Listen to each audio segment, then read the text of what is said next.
Hello, everyone. Daim Shabazz here, and today commemorates the 25th anniversary of the chess drum. It's hard to believe that it's been that amount of time, but it has. And I remember the night that I hit the return key to make the site live, and here we are 25 years later. It's very rare to have a website that lasts 25 years, and there are many reasons for that. One of the main reasons is that we have had a shift in terms of content delivery, whereas websites and blogs are no longer the go-to for information consumption. We now use a social media platform because it has such a viral effect. When you send a link, or when you post a link, or when you share, or when you tweet something using the old terminology, because doesn't sound right to x.com. It doesn't sound right to say you're xing something. But the idea is that you have this uh, exponential growth in terms of your audience because of the way social media is the way it's constructed. And so now blogs and website become secondary and social media has become primary. So whenever you have a an article that you're putting out on your blog, it has to go through social media avenue in order to get the visibility that you want. So why have I continued doing the chess drum? And I'm just kind of flowing here. I don't have a script or anything. Well, it is something that was sorely needed back in the 80s when I was still very active in tournament play. I was sitting around, I had just finished a tournament, and I was talking to this master level player, and he asked me this question: where are the black grandmasters? Kind of caught me because I didn't know. And so that question stuck with me, and I began to do a deep dive in trying to find out the answer to that question. And 25 years later, I certainly have answers for that. But then it was just something that told me that I needed to provide a platform. The Chess Drum was actually supposed to be a magazine, but in the mid 90s, the internet started to become more commercial. And so it made sense to make it a website instead of a magazines. Magazines were going out of vogue anyway. So it's a good thing that I got right on the platform, the digital platform, and not have to worry about a transition. So one of the reasons, is the main reasons, is that when we talk about the universality of chess, which is one of my themes, showing the universality of chess. Chess is a global game and it is enjoyed by many. And when I hear people say, or when I see them write, well, I didn't know black people play chess. Well, there is a site now where you can go through tens of thousands of pages now, and then you can see certainly that we play chess. Players of African diaspora have this passion about chess.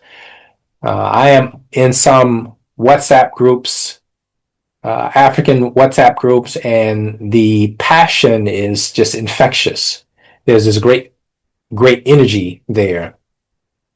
So, what is the difference between Africa and some of these other places that produce rising talent?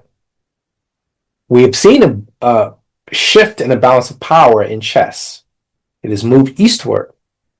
You have countries like China, India, Uzbekistan, Kazakhstan, Iran, Turkey that are producing world-beating talent, and they're all young. So there's obviously a support structure for chess in these countries. And perhaps on the continent of Africa and in the Caribbean, there is less so. There is less of a support structure for chess because it is looked at as a leisure activity and not one to spend a lifetime or spend time pursuing it as a profession. So the support is always an issue there. But as far as the enthusiasm is there, but the financial support and the resources may not be there. But one of the things that I wanted to do is provide a platform so that we can see the accomplishments of players of African ancestry, whether they be in Trinidad, whether they be in Zambia, whether they be in France, whether they be in Colombia, whether they be in Canada, or whether they be in Mississippi. We want to provide that platform. These stories would not normally see the light of day. And so that's been my contribution, is to basically bring this segment, underserved segment, into the view of the chess community. And I've had support in many quarters, but sometimes I do wonder, is anybody reading my content? What do they think about it? Should I keep this going? I am working on a series of books. I have one manuscript that I have almost completed. And so this would be a series of books that basically is going to cover the history that I've been able to amass over the 25 years. We're talking tens of thousands of pages.